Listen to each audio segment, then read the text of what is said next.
you, Simon.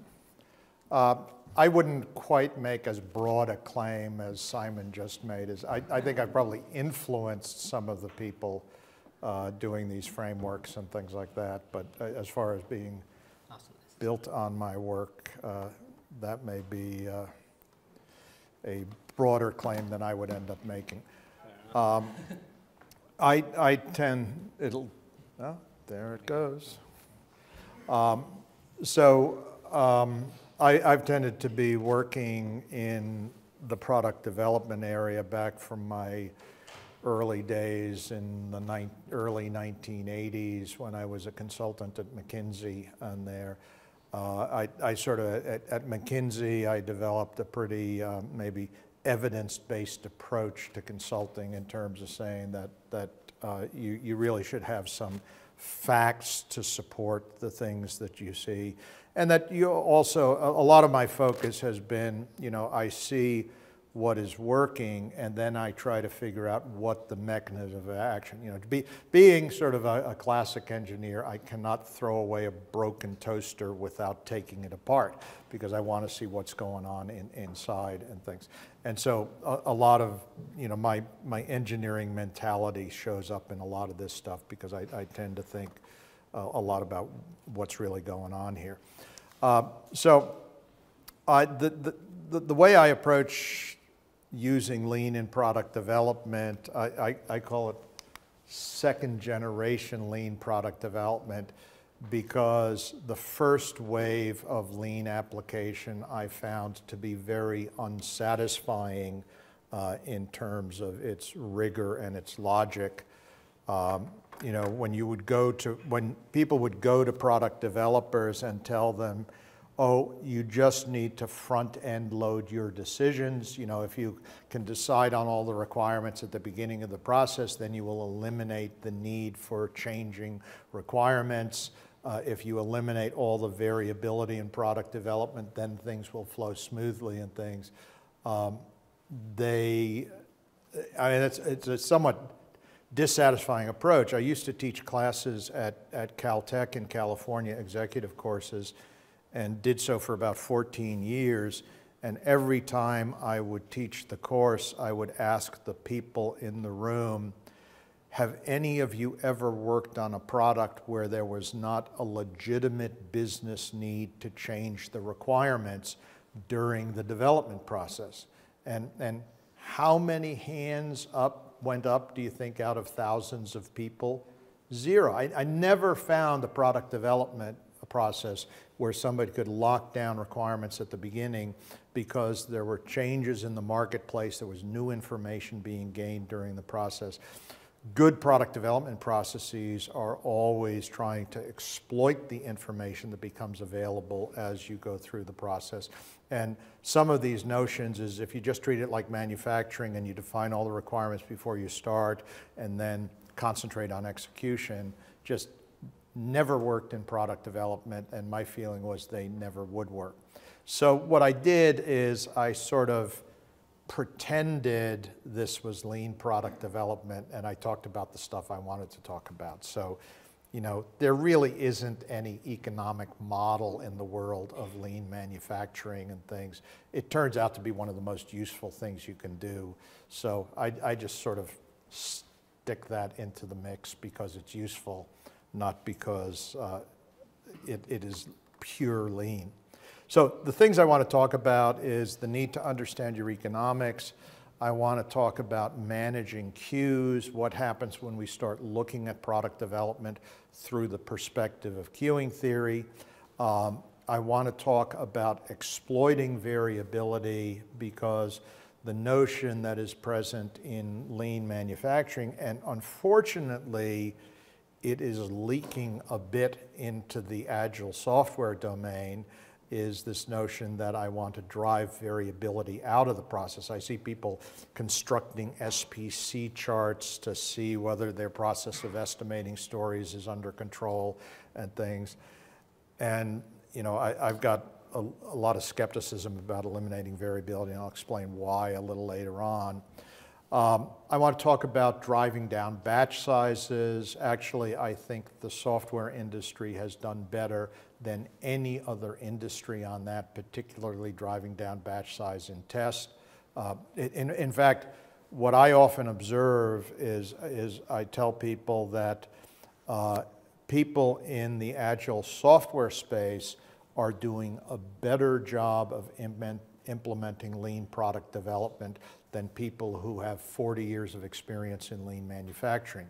Because the lean manufacturing people believe if I just eliminate the variability, all my problems will be over.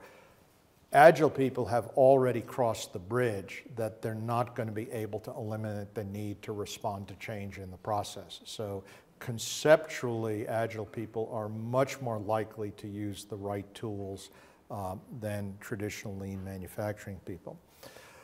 Small batch size done really well. You know, on controlling WIP and start rates, we see a lot of that present in the world of lean Kanban, a lot of the work David Anderson and people have done. Sixth thing I want to talk about is prioritizing on the basis of economics. And if any of you have read my book, you've probably seen the term weighted shortest job first, which is actually stolen from operating system design. It's not my invention. But you know, if you're looking at scaled Agile framework now, you'll see that that term has sort of snuck into Dean's thinking and things. And simply because Dean, when you look at the economics of what advantages you get from it, the economic advantages are compelling. And so Dean is a smart enough guy to say, if I see a technique that will make a difference in the process, I'll try to find a way to apply it. Is his weighted shortest job first exactly the same as mine? No, I really don't tend to have a qualitative aspect in mine and things, but is his weighted job first heading in exactly the direction that I think people need to head? I'd say it's light years ahead of the way we traditionally prioritize work in Scrum and things like that. So it makes a major contribution. And I'll explain why a little later on. So first I want to talk about understanding the economics and things. And my view of the world is all product development processes will involve decisions that have more than one moving part. You deal with interacting variables and things. And whenever you're dealing with a problem that has interacting variables, the only way out of the box is quantification. And I'll explain why in a second. The quantification that we do, which includes one of the things we will produce from quantification, is cost of delay. What is the cost per month of delaying a project? Turns out to be much easier than people who have never done it believe it is. You know, to people who've never calculated a cost delay believe it must be impossible magic to be able to do it. When you end up actually going through the mechanics of calculating it, you become a lot more comfortable with doing it. So I want to talk about this. So let's start with just a typical question we might ask in product development. Should I operate my test area at 90% utilization with a 4-week queue or 80% utilization with a 2-week queue? The lean manufacturing folks would say this is a real easy question to answer. You just use the powerful technology of lean manufacturing. Just eliminate waste and just eliminate activities that add no value. Okay, so now that you have those two powerful concepts, what's the right answer? Turns out those concepts are absolutely useless. Those concepts are only useful when you're dealing with a problem that has one moving part. And this has two moving parts, because you would see that when I'm operating at 90% utilization, which is a better utilization, I have a larger queue. When I have lower utilization, which is less efficient, I've got a smaller queue. So you're comparing 2 weeks of cycle time to 10 percentage points of utilization. Can you compare 2 weeks of cycle time to 10 percentage points of utilization? You cannot, because they're in two different units of measure. So just very fundamentally is that this is an unanswerable question with the traditional tools that we end up, or the traditional slogans we end up using in Lean. Now, what do you need to do? You need to bring these things into the same unit of measure. And so the question is going to be, what unit of measure might we end up choosing? You know, if I'm going to translate this into some unit of measure, what do you think is a unit of measure we might consider using? Now, ultimately, that becomes a question of who are you trying to influence? And usually in an organization, I'm trying to influence the people who control the money, because that's how you get access to resources to do stuff. So if I were trying to influence people who control the money, what do you think I might choose as a metric to convert stuff into? Something that has dollars, yeah, money. So what I do is I try to express it in life, for a for-profit company, I express it in life cycle profits. So the way I tend to think about the problem is we have a bunch of what I call proxy variables. These are the things we used to chase after because we could say increasing revenue is good, increasing efficiency is good. And so if my problem only had one moving part, you know, all I would have to do is say, should I reduce unit cost or should I increase unit cost? The answer is very obviously you want to reduce unit cost. And so these are really easy problems when they have one moving part. When they have two or more moving parts, you need to figure out how these individual things translate into economics. So what we really think of we think of the project as a black box. The job of the black box is to generate life cycle profit. It has a certain number of inputs in the thing. And what we want to do is we want to turn the dial on the input and see what happens to the output life cycle profit when we end up moving that dial.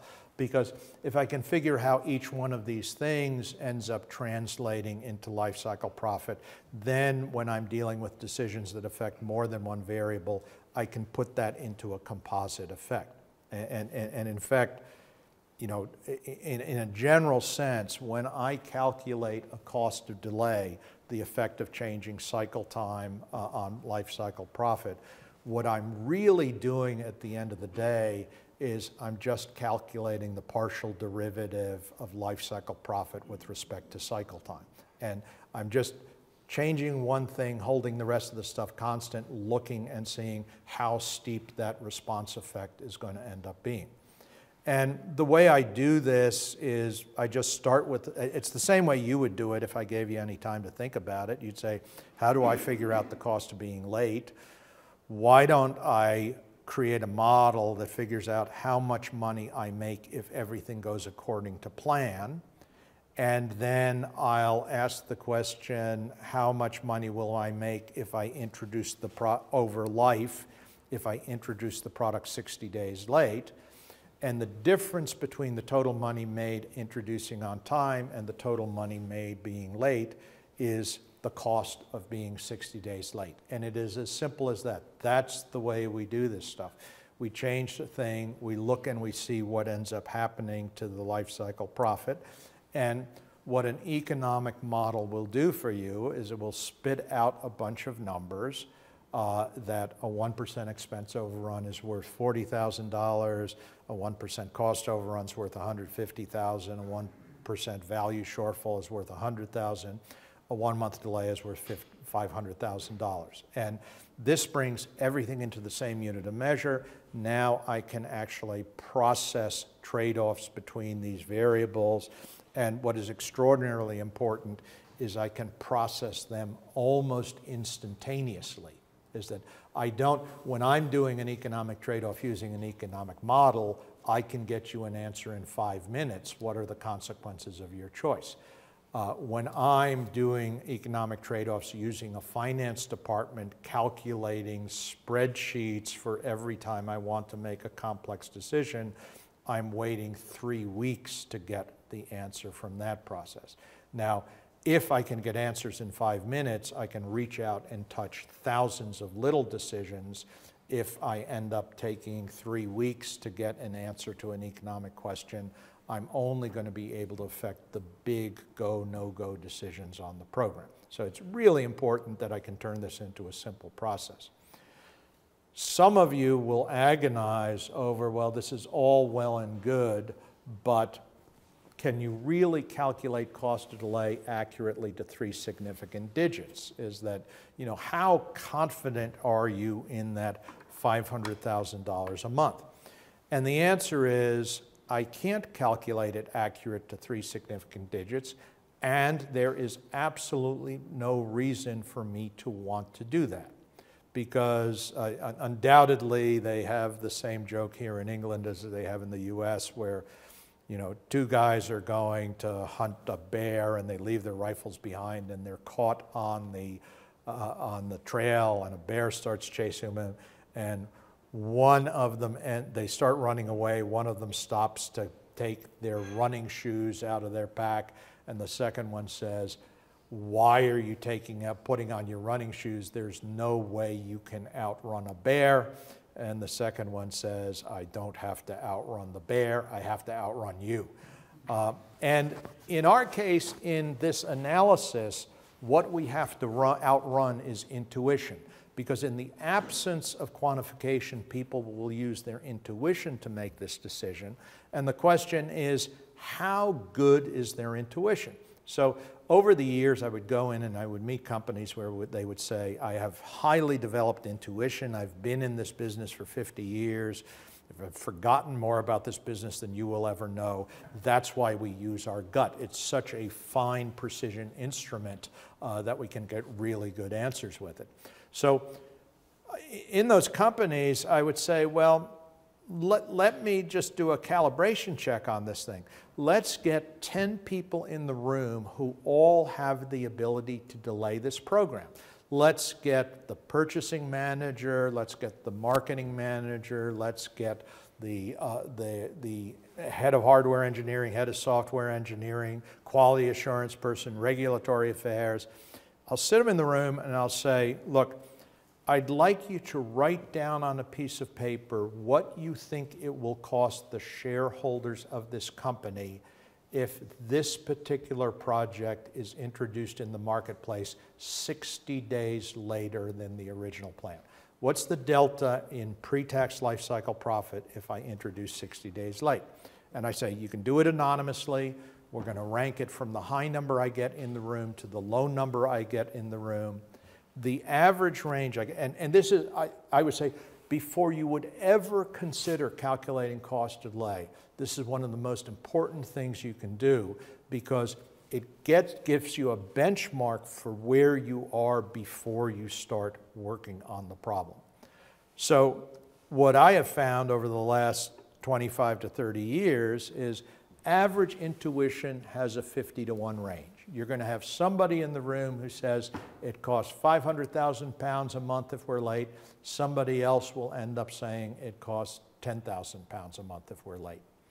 I was working with one company that just won the Malcolm Baldrige Award, our US Quality Award. It was the first time I saw a number equal to 200-to-1, more than 2 orders of magnitude, and I thought, wow, that's kind of a big number. And then I would go to other companies, and you know, one person in the company would say it's going to cost, you know, 500,000 pounds a month if we're late, and somebody else, and it was usually an engineer, because engineers can be very cruel to marketing people sometimes, is they would say it's actually not going to cost anything because nobody's going to buy any of these anyway. You know, there are skeptical engineers who do not believe everything marketing says about their ability to sell the products that they come up with. And so infinite range is the largest I've seen. The interesting thing is the smallest range I have ever seen on somebody using intuition instead of numbers is a 10-to-1 range. And that's basically where the bar is set for it. If we can calculate things within a factor of 10, then we're improving decision making in the organization. And it's quite interesting because some people say, well, yeah, the problem is garbage in, garbage out. The salespeople can't estimate volume. That's why we can't estimate cost of delay. So when they tell me that, I say, okay, I want to do another experiment. I want to get you to estimate what you think the sales of this product are. And let's just pick an interval like the first 4 years of sales and write down on a piece of paper what you think the first 4 years of sales are going to be. And you rank the sales number from the highest number to the lowest number. Do you think the range of the sales number is 50 to 1? No, you see a 4 to 1 range in the sales, you see a 50 to 1 range in the cost of delay. And it is a complete fabrication to say the reason we can't estimate cost of delay is because we can't estimate sales. The reason we can't estimate cost delay is we have no intuition about what cost delay is because we've never done that calculation. You will not develop an intuition for the answers of a calculation that you have never done before in your life. And so you can't end up explaining that we don't know what cost delay is because we can't estimate sales. Our problem with cost delay is much greater than our problem in estimating sales. Now, the interesting thing that you can end up saying on cost delay, how good do people who actually start doing this in a systematic way get at things? My observation would be typically that if I'm working with a company that is using any sort of analytical approach to calculate cost of delay, and I took a group of people analyzing cost of delay, and I split them into 2 different rooms and let them analyze the same pro forma P&L independently, I would get about a 2 to 1 range among that group. I would not get a 50 to 1 range. Now, should it bother you that you have a 50 to 1 range in what people believe cost of delay is? Well, if you don't give anybody authority to take any action based on their beliefs, then there's not much downside in the process. But if you actually have smart people who you expect to take action on what they believe the right thing for the company is, and their beliefs differ by almost 2 orders of magnitude, you have a very chaotic process. You're generating chaos perhaps without realizing how much chaos you're generating. And you have a massive difficulty achieving alignment and consensus on a team. Because you have somebody from marketing people saying, look, am I the only person who treats this project with any urgency and things like that? I can't even get the purchasing people to show up to the team meeting and pay attention to this thing. And the purchasing person actually thinks that they are making the correct choice because they don't perceive there being a high cost delay on the program. This is just one of many programs. Why does it deserve any higher priority than anything else we're doing? So really valuable to get people aligned on this issue. An example of getting this sort of alignment is that, I was talking with folks at Boeing who were involved in the Boeing 777. They had an interesting situation on that plane because they had made a performance guarantee to United Airlines that they would pay the excess fuel consumption of every plane United Airlines bought for the entire flying life of the plane if the plane was overweight. That was their performance guarantee, how confident they were that they could hit the target weight. They got halfway through the program, they did a weight roll-up, and they had a near-death experience. The plane was overweight. It was going to cost hundreds of millions of dollars for Boeing because they were breaching their performance guarantees. So they struggled around trying to find some way to deal with the problem, and this was the way they eventually came up with is they said any engineer can remove weight for $300 a pound.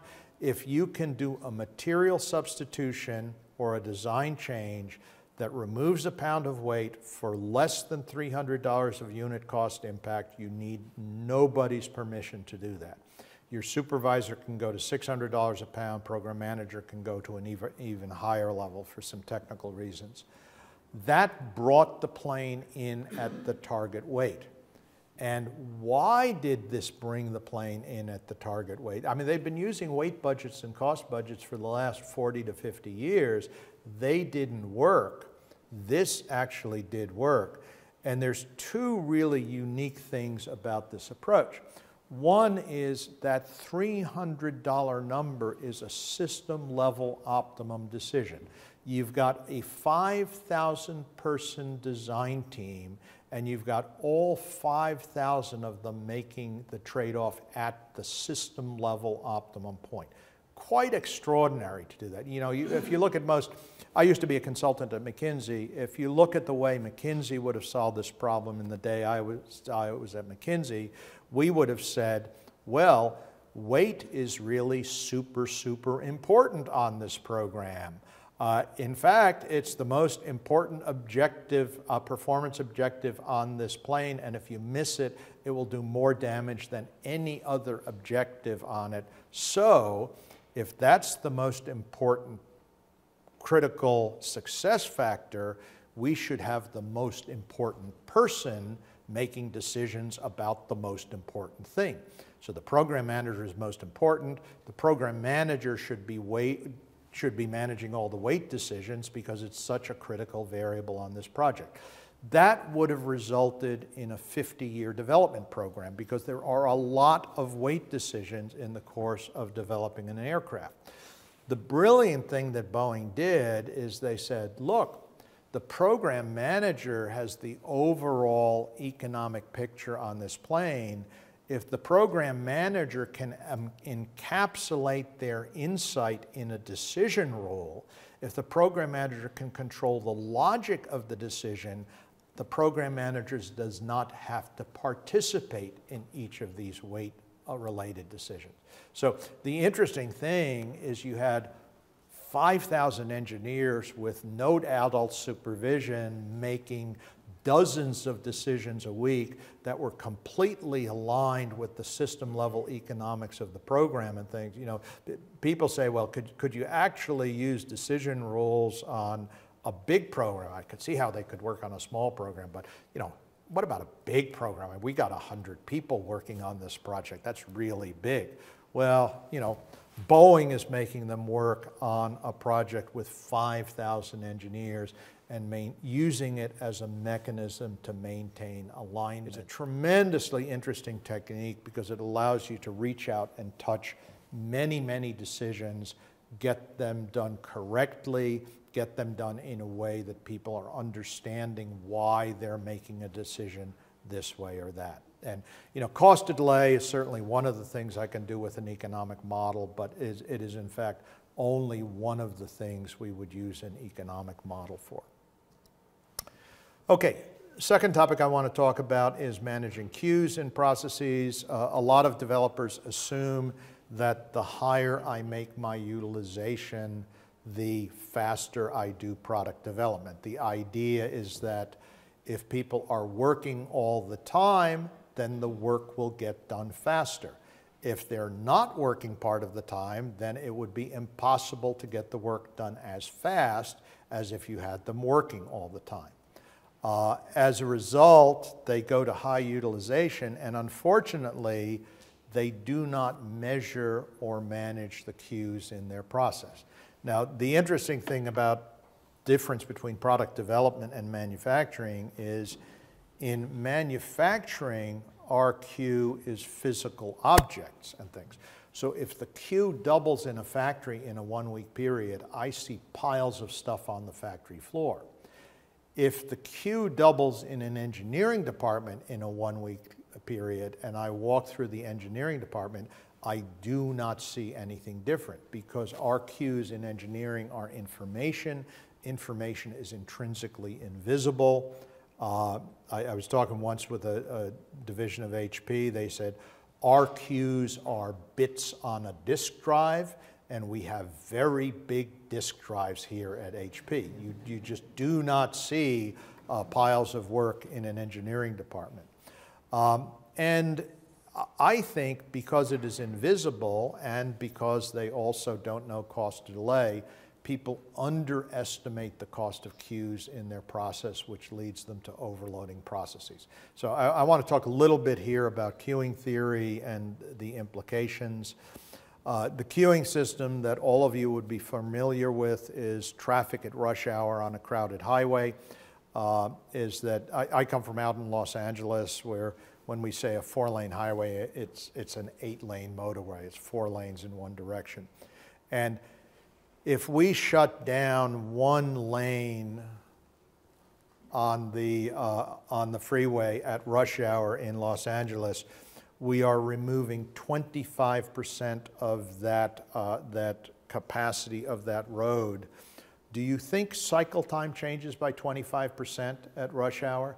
It doubles or triples cycle time. Now, in engineering, we tend to have this naive idea: if I put 10% more work into the process, it should take 10% more time. That is not the way a queuing system ends up behaving. If I remove 1 lane of capacity from a freeway at 3 a.m. in the morning, I have no change in cycle time. So your intuition about queuing systems, because traffic is a queuing system, is that changes in loading have a nonlinear impact, and the nonlinearity depends on the level of capacity utilization.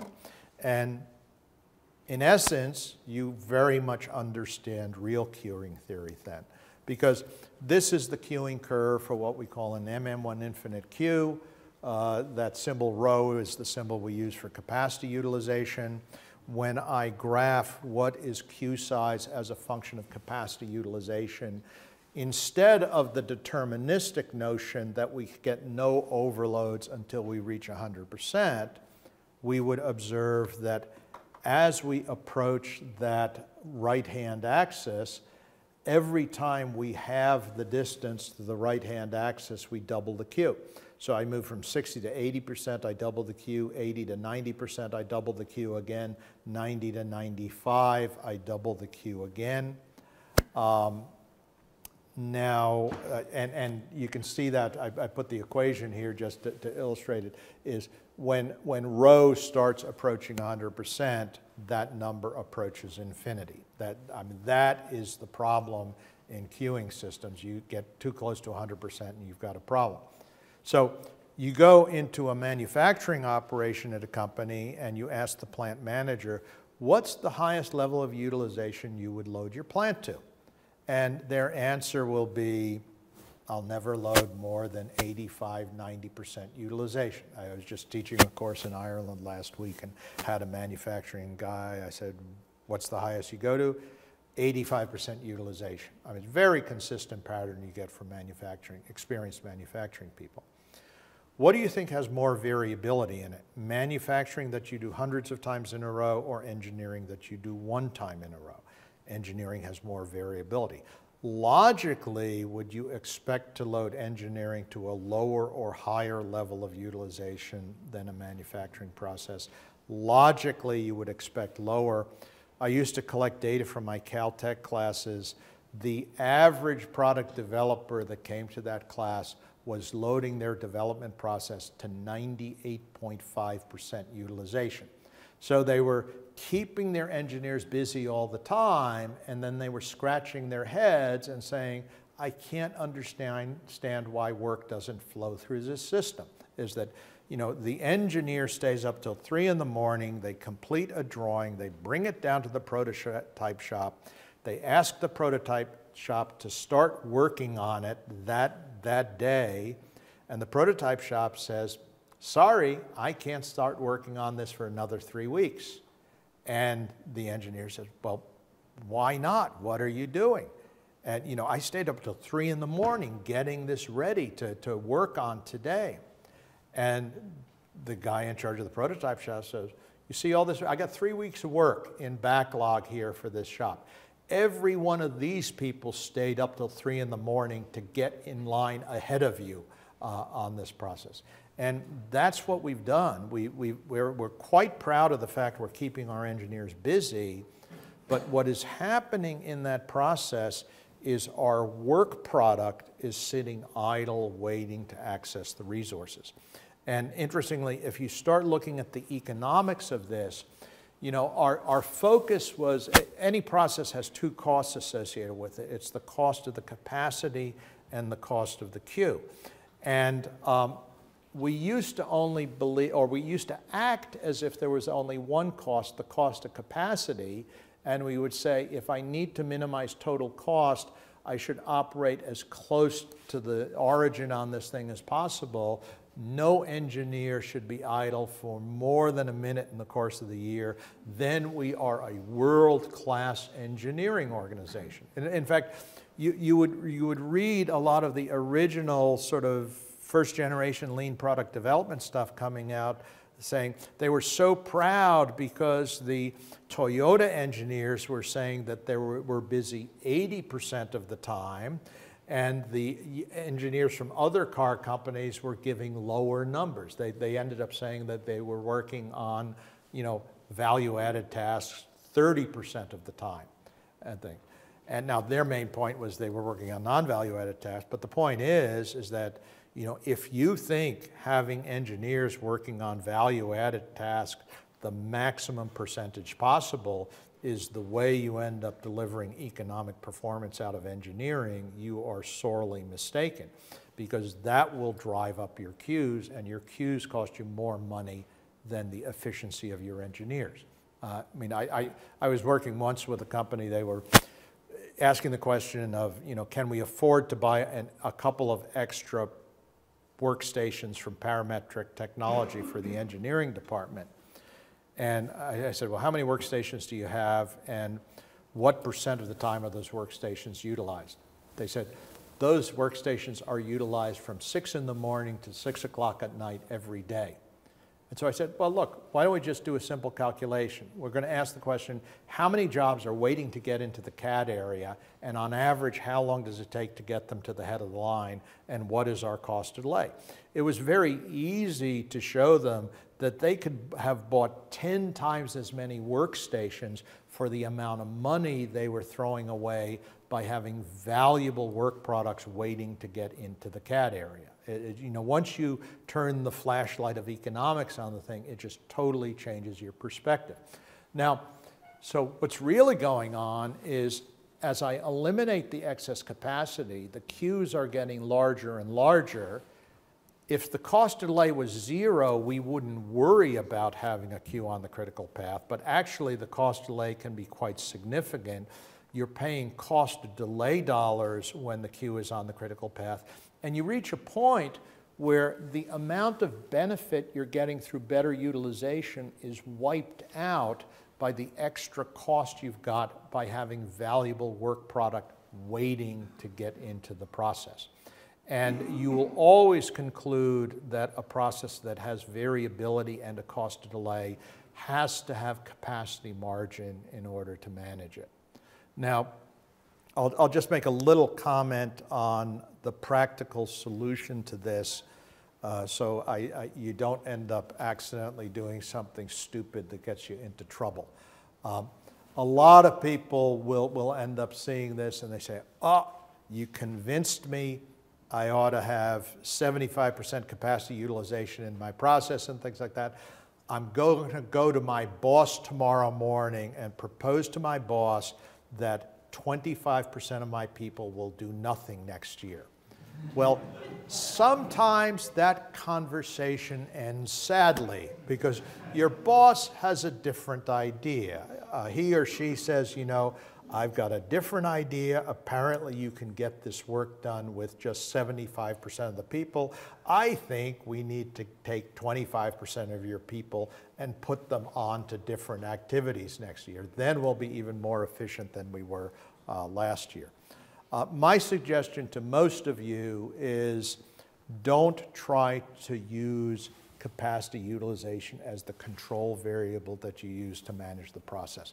Instead, focus on the vertical axis. Use queue size as the control variable, because you can control in a fairly broad range of queue size, and it will drive you into a very tight range of capacity utilization. It's actually very hard to measure capacity utilization in processes.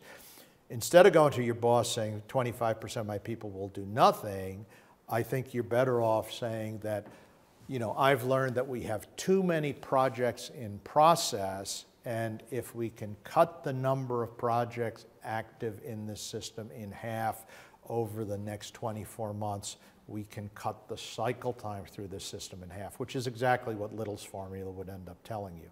So I think it is much more useful to actually focus on reducing the occupancy in the system than it is to try to argue for capacity margin. Although in due respect is there will be people like Google who can get their 20% time, 3M would have 15% excess capacity, but I can count on one hand the number of people I've been able to see that built permanent excess capacity into their process. It's a very rare way of solving the problem. Okay, why do we worry about queues? Well, the obvious effect that they have is longer cycle times in processes, but interestingly, they have a lot of other effects on development processes. They lower the quality because they delay feedback loops. They increase the amount of variability in the flow. They increase the risk in the process because they force you to plan at longer planning horizons. They add overhead because there's too much stuff to track in the process. And they actually hurt motivation in processes because when you tell somebody, you know, you go to a scientist who's working on something and say, you know, I'd really like you to finish this, design of this particular chemical molecule by Friday so we can get it into test before, turn it over to testing before the week ends. And they look at you and say, you know what? I said, there is a 3-week queue in the test area. They will not even touch my work product for another 3 weeks. What difference does it make whether I turn this in on Friday or turn it in on Monday and things? All it's going to do is sit idle in the queue in the process.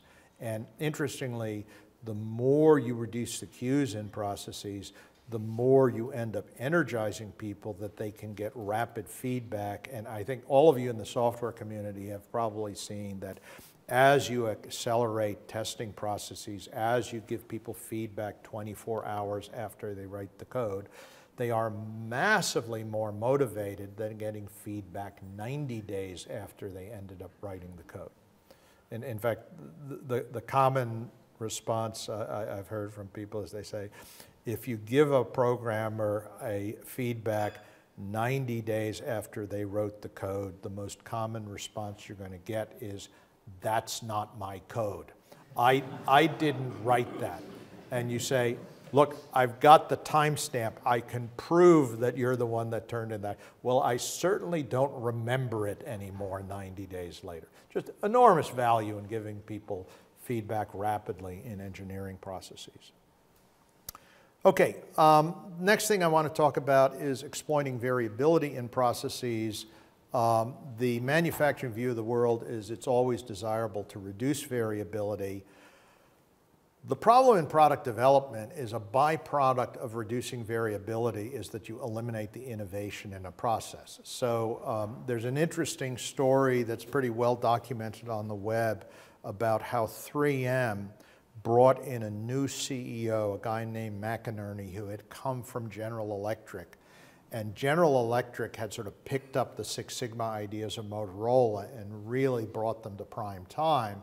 But McInerney said, you know, we were only able to do the Six Sigma in manufacturing. Now that I'm CEO, now that I'm running the show, I'm going to do Six Sigma in product development as well as manufacturing.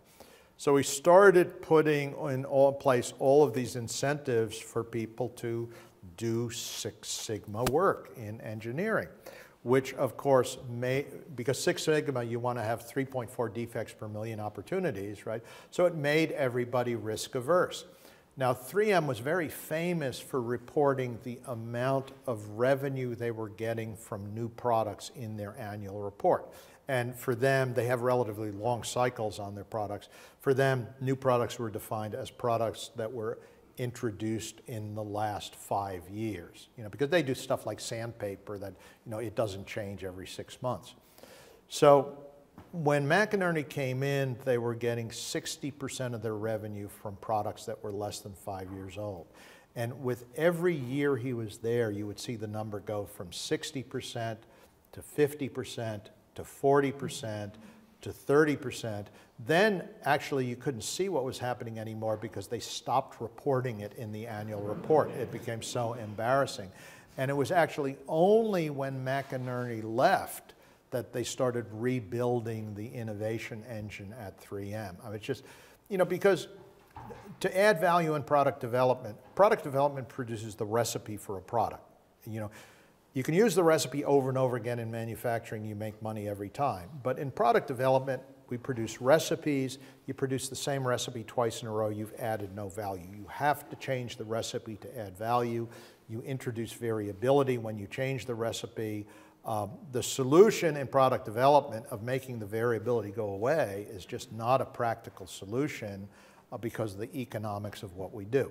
So let me show you sort of maybe a different way of looking at this, and I'm going to sort of stray a little bit into financial theory, but it is probably the most effective way to explain this to people who are financially literate, and you may eventually run across people like that you have to convince. So back in the 90s, a guy named Robert Merton, Myron Scholes, won the Nobel Prize in Economics for the Black-Scholes option pricing model. First time people had really calculated what the financial value of an option was. And the way they did it is they said, look, we calculate the expected value of an option using, in effect, a mathematical expectation, which is a probability function times another function. And they were using the expected payoff. So what is the payoff of a stock option? A stock option gives you a right to buy a stock at a price which is known as the strike price up to the expiration date. And if the price of the stock is below the strike price, you will not exercise the option. So if you have an option to buy Apple at $120 a share and the market price is $90 a share, you don't exercise the option and buy it at $120, you buy it on the market for $90. So you lose the value of the option, you lose the value of the option, you never lose more than the value of the option. You just let it expire worthless. If the stock price is higher than the value of the strike price, then for every dollar it's higher, you put another dollar in your pocket. So this is what is known as an asymmetric payoff. Now, the actual price of the stock is randomly distributed. You get a reasonably good fit on a log normal distribution, but it's essentially a symmetrical distribution. It's a little too fat-tailed to be a pure log normal, so I don't know where the right answer is these days, but it's an imperfect art. But the interesting thing is when I multiply this probability function by the amount of money I will make at each one of these price levels, I get an expected payoff that looks like this. And this is telling me what portion of the option's value is coming from each of the potential price states that I could end up operating in. And the interesting thing about that is the area above the axis on the right side is larger than the area below, and that is why options end up having value. But the interesting thing is the reason for that difference in area has nothing to do with the probability function. It's all being caused by the asymmetry in the payoff function. Asymmetric payoff functions are what creates, well, are very important here. I was almost jumping to answering the question I wanted to ask you. So the question I want to ask you is really, okay, so what would happen to the value of a stock option if I increase the variability of the stock price? In finance, we call it volatility. It means the same thing as variability. If I increase the volatility on a stock price, will an option be worth more or less money? more. It's pretty straightforward. You spread the tails of the distribution on both sides. When you spread into this flat area, you don't produce any change in the economics. When you spread into this area, you extend further into the high payoff region. So on the next slide, I've done the calculation with two different standard deviations. When you see the small standard deviation here, what the blue thing, you see the area on the right side is much smaller for the blue distribution. On the left side, the area of the red curve and the blue curve are actually identical. They're just distributed differently. So if you talk to a lean manufacturing person, they would end up going and saying, you know, one thing we've learned in lean manufacturing is reducing variability always ends up improving economic outcomes and things. The lower you make the variability, the more money you end up making and things. Of course, this should be obvious to you. If they brought that observation to an economist, the economist would say, you know, you're smoking dope. Is that, you know, that is not, you know, you understand nothing about economics if you think that reducing variability always improves economic outcomes and things like that. And the important point is actually that in the world of manufacturing, they have a different payoff function than we have. And their conclusion is absolutely correct for manufacturing, but their mistake is not recognizing that in product development we are dealing with asymmetric payoffs, and in manufacturing they are dealing with these things called the Taguchi loss function, which is a very symmetric type curve. Now, let me explain the asymmetric payoffs in product development. So Boeing's developing the Boeing 777. They have a new material brought to them by one of their metals vendors, aluminum lithium alloy. When you combine lithium with aluminum, lithium is lighter weight, so it makes the alloy even lighter weight than aluminum. Weight of the plane is worth hundreds of millions of dollars on a project, very high upside if you can find a lighter weight material. Is Boeing smart, even though aircraft aluminum alloys have been around for 50 years and they're very well characterized and very well understood, is Boeing smart to investigate an aluminum lithium alloy? Yeah, there's a huge difference between the payoff and the cost. For $50,000 you investigate the thing. If it works, it's worth hundreds of millions of dollars. That's a huge payoff asymmetry. So Boeing investigates aluminum lithium. It doesn't work. It has stress cracking problems. They also investigate composite materials, a new technology that is also not well characterized. They discover composite materials work. They have a lot of composite materials on the Boeing 777. It ended up being worth, you know, hundreds of millions of dollars of them to do that technology. And we frequently find situations like that in product development where these asymmetries in payoff end up making variability add value. And I want to be very clear, I am not saying that the answer is celebrate variability. It is only when variability ends up encountering an asymmetric payoff function that variability makes money. You can add variability in product development without adding any value. The only problem is you can't add value in product development without adding variability. You've got to create conditions where variability works.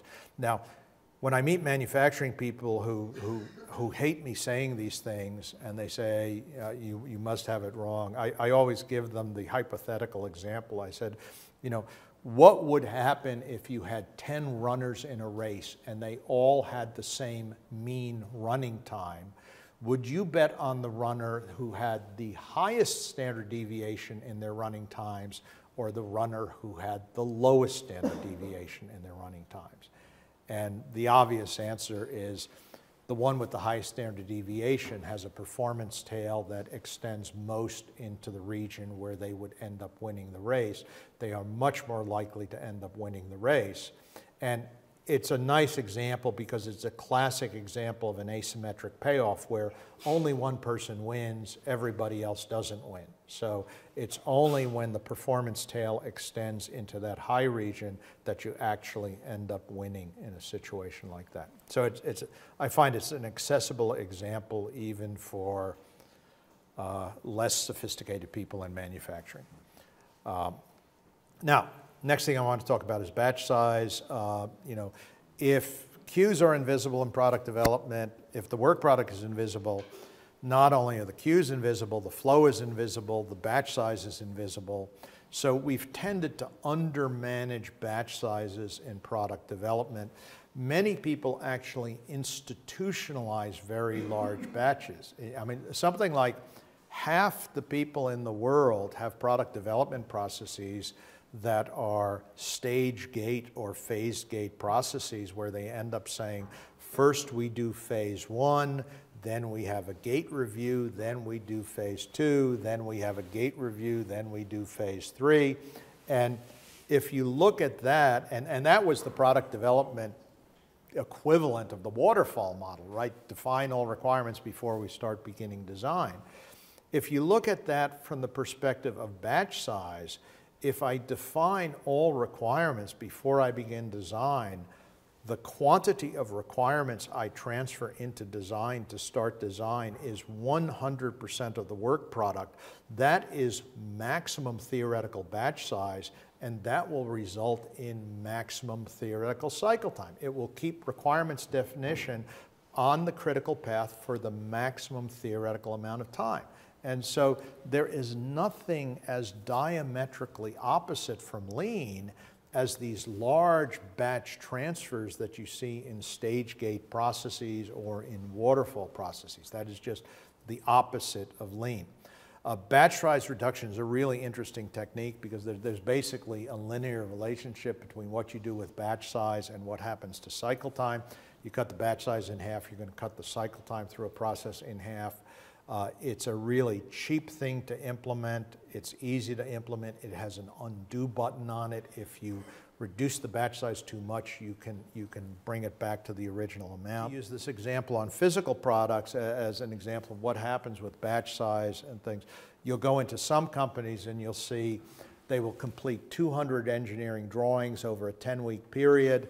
They will deliver them in one large batch to a drawing review meeting. They will review all the drawings on one day, and then they transfer a large batch into material planning when they complete that. You go into other companies, and what you see is they, once a week, they review whatever drawings were completed in the department. They pass those drawings, roughly 20 drawings on average, down to the next stage of the process.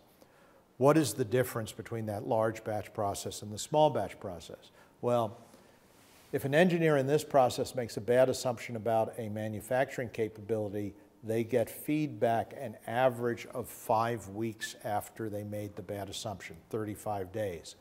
In this process, they get feedback an average of 3.5 days after they make the assumption.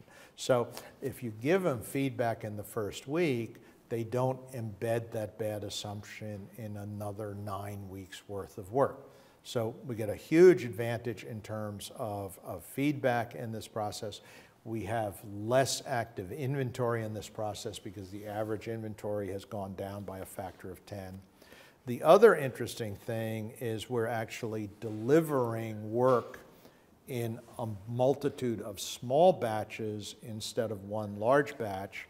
I equate it with, if you told people we're going to put 40 people on a bus and bring them to the destination, and if they ask you who's going to arrive first, the answer is you all arrive first. You're all arriving at the same time. But if you put 40 people in 10 cars with 4 people each, now you have an opportunity to have some things get done ahead of other things. So batch size reduction allows you to move some things ahead of other stuff. And what sort of things might I logically want to be in the first batches? I think that's very obvious to you. You want things with high risk in the early batches. You want things with high lead time requirements in it. But you don't even have that opportunity of moving high risk stuff in the early batches if you're using a large batch size. The large batch size makes everything least common denominator in the process. Software testing is an area where we've seen sort of huge improvements in batch size. This example is just sort of an example I cooked up quite a few years ago about what's different about testing software in small batches.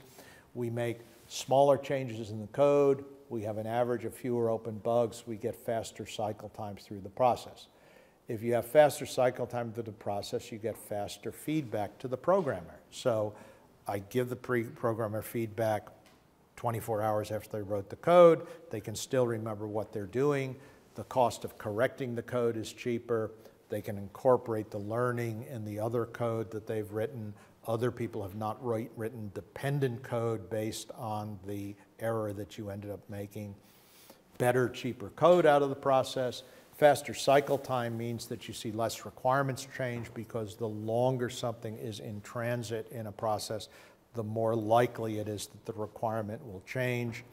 I was talking with a team at HP once, and they said, you know, as soon as we found a bug in our system, we would make the triage decision. What's the severity level? Are we going to fix this bug? And once we decided we accepted the bug, we would dispatch it. We would say, which person should fix this bug? Because we knew who had written the code, we would assign it to a person. So they combined the acceptance and the dispatch decision. It meant they started working on a lot of bugs very quickly, which meant they had a lot of WIP in their process. And they had so much WIP that they said actually is that we would be working on fixing modules, bugs in modules of code that were no longer in the product by the time they came out the other end of the system and things like that.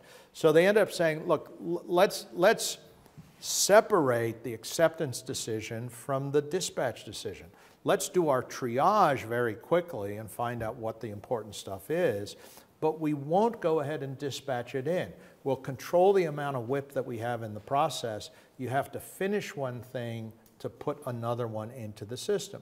So they had fewer planes in the air. They had a faster transit time in the process. They eliminated this problem of requirements changing while they were working on it. Not eliminated it completely, but massively reduced it compared to when they had a lot of WIP.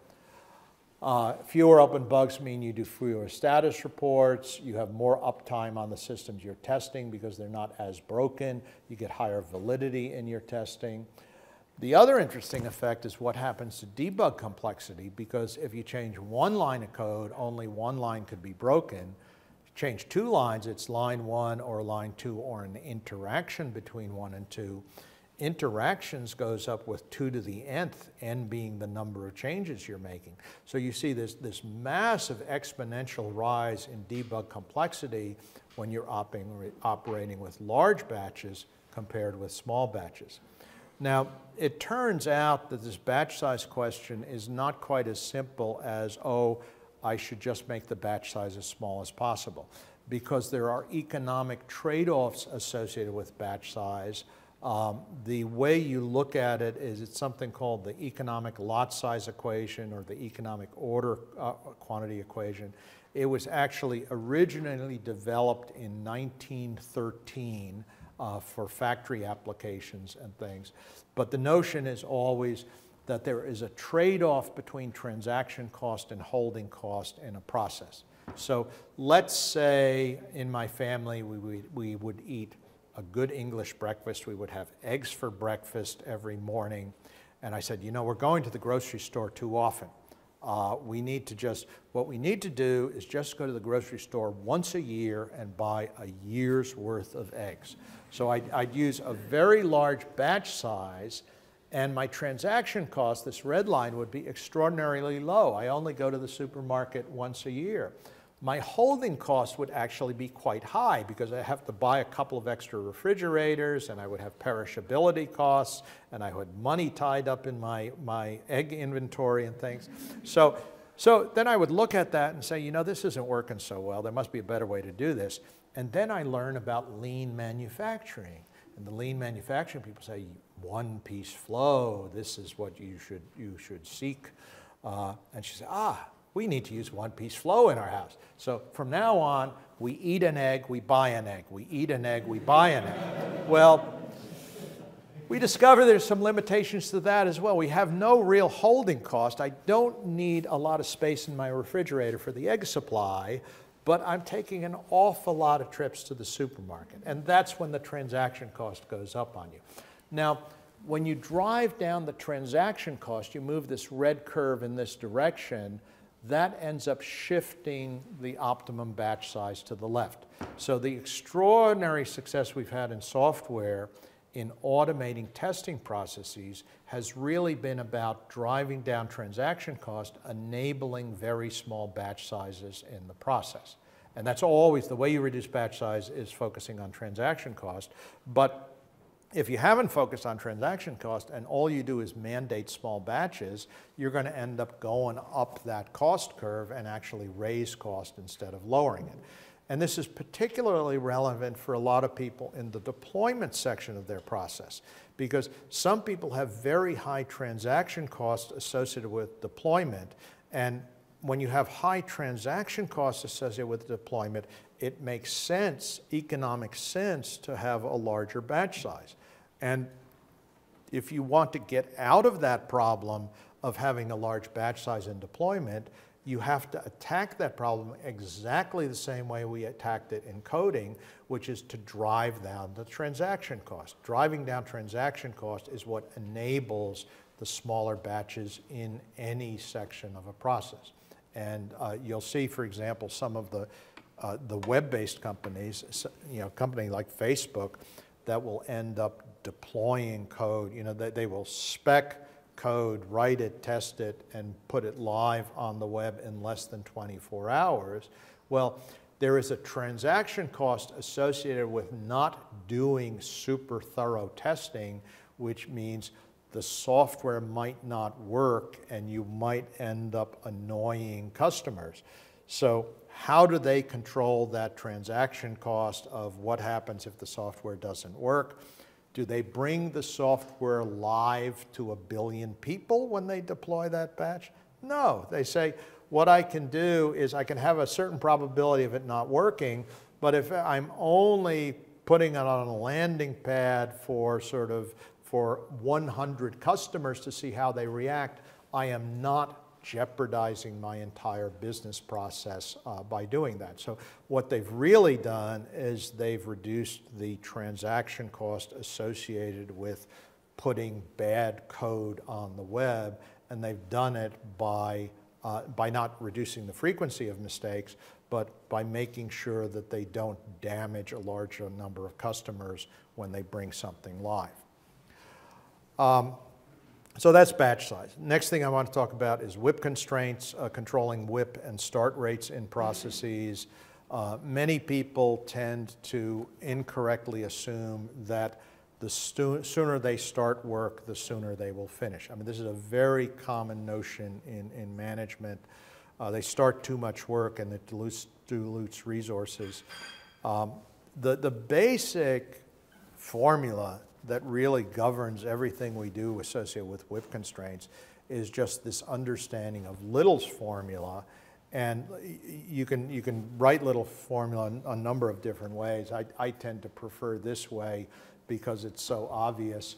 The wait time in the queue is the length of the queue divided by the departure rate. So if you walk into Starbucks and there are 20 people in line in front of you and they're serving 5 people a minute, how long will it take you to get your coffee? It's going to take you 4 minutes. There are 20 people in line processing 5 a minute. Wait time is going to be 4 minutes. This direct relationship.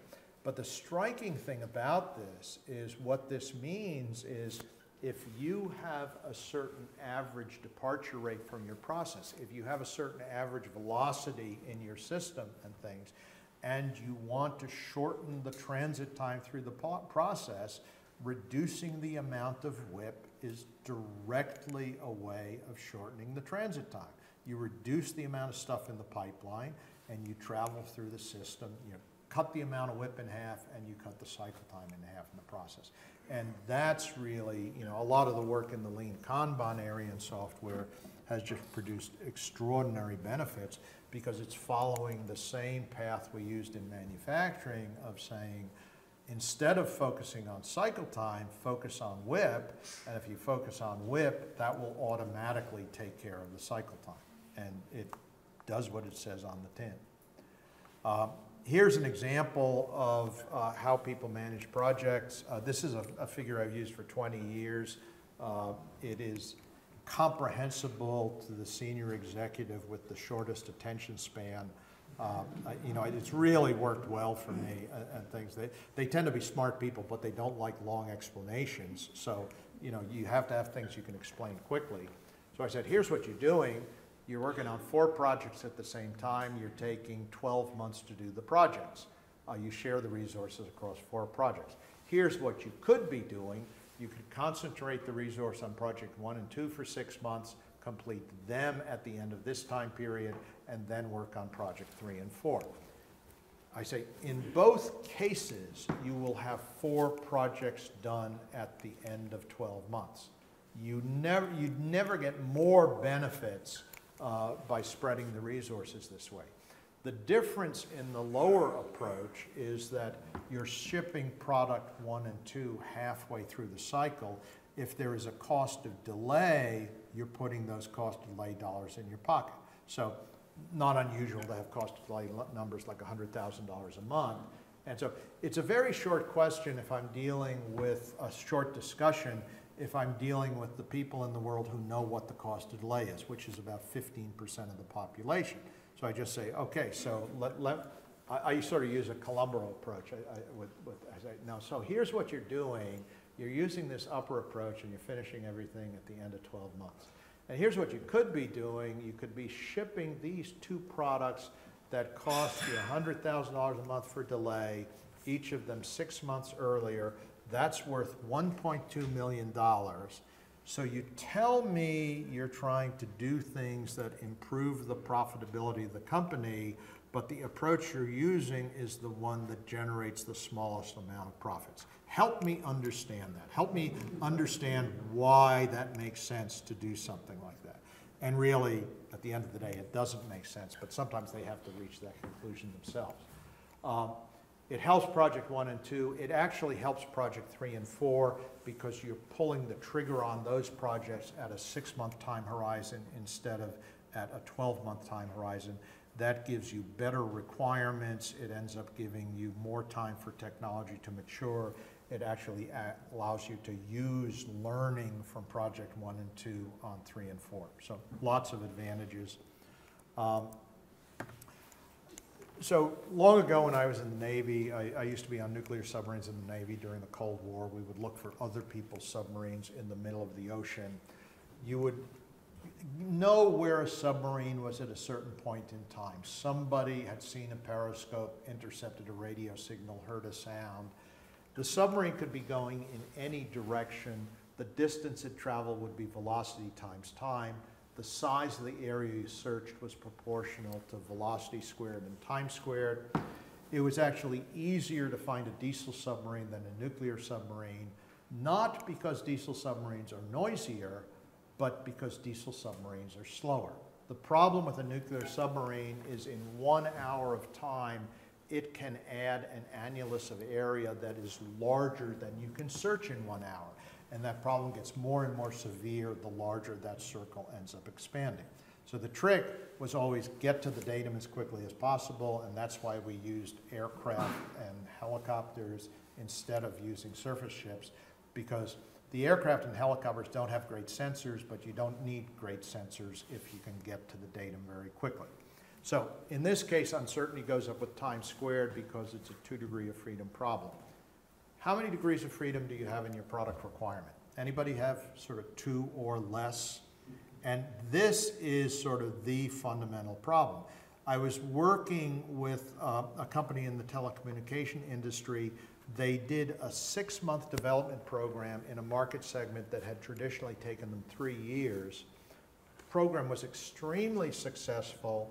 Managing director told me, interview the team leader and find out what he did. I interviewed the team leader. I said, John, why do you think you were so successful? You will be able to tell from his answer that John was an engineer. He said, we developed the product so fast that marketing didn't have time to change their mind. And I told him, I said, you know, John, you know, because I'm an MBA, I sort of have sympathy for my fellow MBAs.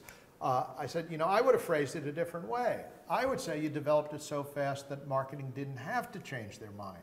Because the reality in this business is nobody is capable of generating a requirement that is accurate at a 3-year time horizon, and everybody is capable of generating an accurate requirement at a 6-month time horizon. The biggest single thing you can do to improve the quality of your requirements is to be planning at a shorter time horizon. There's nothing that makes as much of a difference as pulling in the time horizon in the process. And the main reason that you're planning at a long time horizon is not because you are working all of that time, but you've got your work product sitting idle in queues 75% of that cycle time. If you can get rid of that extra queue time, you can actually bring the planning horizons in very significantly in a process. And that's why the queues tend to be so important. How do we control WIP? Visual control boards are sort of the tool of choice and things. I think all of you would be familiar with these. Anybody never seen or heard of a visual control board? Okay, I didn't think so. Let me just make one comment with regard to visual control boards, is that you could show somebody a visual control board and you say, this is a great new innovation in product development, and they would look at it and say, I don't think so. I mean, I think we've been using visual control boards for the last 40 years in product development. We would create Gantt charts, we would create PERT charts, we would put them up on the wall. They were used for control, they were visual. So what's really new about the visual control board? And my answer would be, what's new is it is a fundamental conceptual shift in how we end up managing projects. Because on a Gantt chart and on a PERT chart, the horizontal axis is time. On a visual control board, the horizontal axis is the state that the work is in. And that changes everything. Because if you know the occupancy of a state, you know how big the queue is. And if the queue is the majority source of cycle time, then you know where the cycle time is coming from in the process. I could end up putting up 10 PERT charts on a wall for 10 different programs and ask you, do we have a queue in testing? And you would be unable to answer that question. I could put up a visual control board that showed you the occupancy in the test process, and you would instantly be able to tell me not only what's the size of the queue, but what's different about it from 24 hours ago. For the first time, we're getting real-time indications of the occupancy of the queues in our processes when we're using visual control. And that is, as simple as this technique looks, it is just a massive change in the way we're managing product development. Okay, sequencing work correctly, that's what we call queuing discipline. You can actually reduce the cost of the queue by changing the queuing discipline. I want to show you the way we sequence work in manufacturing, and then the way we try to sequence work in the world of product development. So the way I designed this diagram, horizontal axis is time, the vertical axis is cost of delay, and that is, as I said earlier, it's measured in cost per month. So what I'm doing on this diagram, I have 3 projects with equal duration and equal cost of delay. If I service project 1 first, the horizontal distance, the length of this rectangle, is the amount of time I'm delaying project 2. And the height of this red shaded area is the cost of delay for project 2. So if project 2 is delayed for 2 months and its cost of delay is $1 million a month, the size of that red shaded area is going to be $2 million. The area tells me the cost of delay. And the main thing I want you to get across is the size of the red shaded area is the dollars of delay cost I'm generating. That's the nice thing about depicting it this way. If I do the sequence 3, 2, 1 instead of 1, 2, 3, the size of the red shaded area is identical. This is why manufacturing people use FIFO. There's no money to be made by changing queuing discipline when the flow is homogeneous. Now, move to the world of product development where we have different delays and different costs of delay and different durations. We want to prioritize by what is called weighted shortest job first. And you can think of it that we want to produce the maximum benefit per unit cost consumed. The benefit is the savings we get in cost of delay dollars.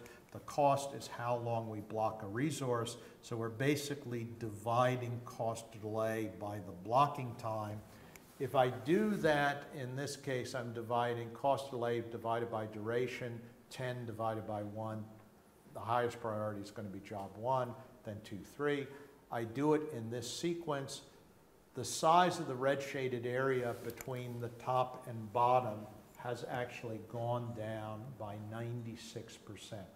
I've gotten a 96% reduction in my delay cost by altering the queuing discipline in the process. And this is why it is so interesting. I haven't changed the demand on the process. I haven't changed the capacity of the process. I haven't changed the size of the queues in the process. What I'm doing is I'm having high cost delay stuff stay in the queue for shorter amounts of time than low cost delay stuff.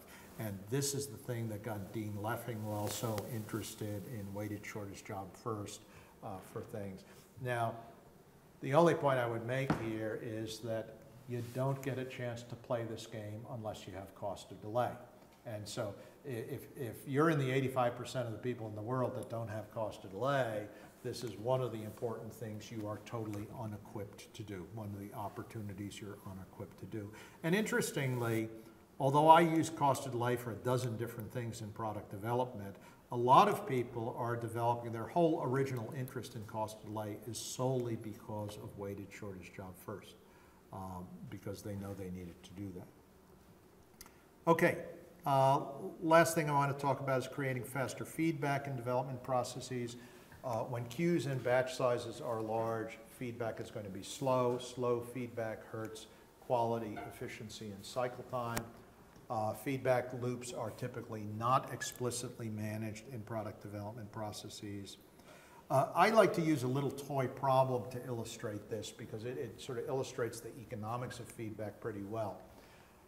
I'll give you two sort of games you can play. One game we can play is I'll give you a $3,000 prize if you pick the right 3-digit number, but I'm going to charge you $3 to buy a ticket. So what's the economics of that going to be? I got one chance out of 1,000 of winning $3,000. That's worth $3. It's a break-even game. What would happen if I changed the game and I said, I'm still going to charge you $3 to buy a 3-digit number, but I'm going to let you buy the first digit and I will give you feedback whether you got the correct first digit, and then you can decide whether you want to buy the second digit, and I'll do the same thing with the second digit, and you can decide if you want to buy the third. Radically changes the economics because now what has happened is there's a 100% chance I'll buy the first digit. There's only a 10% chance on average I'm going to buy the second digit, 1% chance on the third digit. The average payoff of the second game is $1.89. It is not zero like the first game. Now the question is, where did that payoff come from? Did that come from because I increased the size of the prize? No, it's still $3,000. Did I increase the probability of winning? It's still 1 out of 1,000. Did I increase the cost of buying a 3-digit number? It's still $3. What somebody in financial theory would say is that the difference between these two games is The second game has 2 embedded options in it. It's got an option to shut down the game after the first digit. It has an option to shut down the game after the second digit. It's the value of those options that are improving the economics of the game. And this is, in fact, what we are trying to do to improve the asymmetries in payoffs in product development. We buy information in small batches to create the option of taking action on that information, and that ends up improving the economics of product development, right? So if you look at the lean startup stuff that Eric Ries is doing, and he says, you know, we're going to create an MVP, and then we're going to test it, and we're going to either persevere or pivot. The way that is creating economic value is I have the option to stop persevering. I can head in another direction. I don't march forward for 2 years in the same direction and discover I was walking in the wrong direction. So it's an extremely important way we influence economics. Whoops. One of the things I often tell people is I say, you know, the way you're approaching product development, you're approaching product development as if it is a horse race where you have to decide what horses to bet on at the beginning of the race. You're placing your bets, and then you watch the horses as they run down the track, and you hope you're going to win. And I say, you know, the way I view product development is a horse race where you can move your bets after the horses have started running.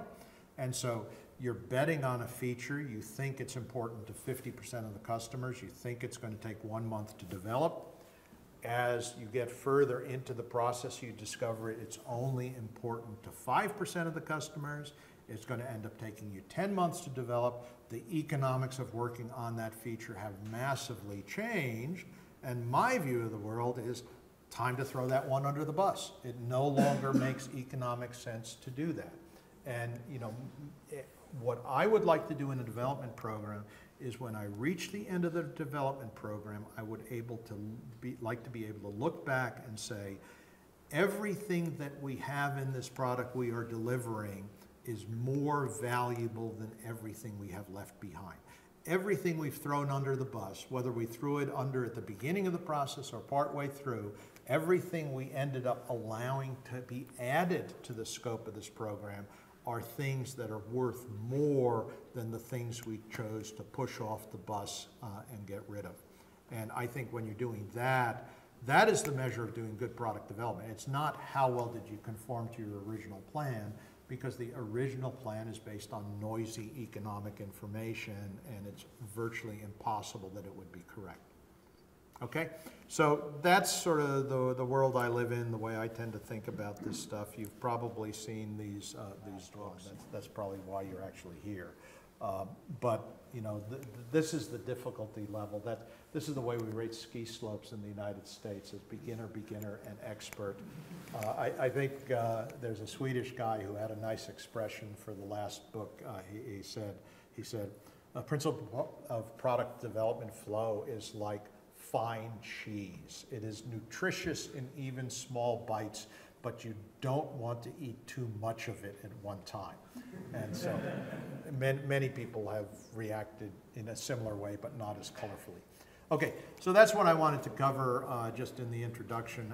I think it's probably time to stop the open questions and get to the pizza and stuff like that, but I'm going to be around, and so if you have other questions, you can come up here now. Or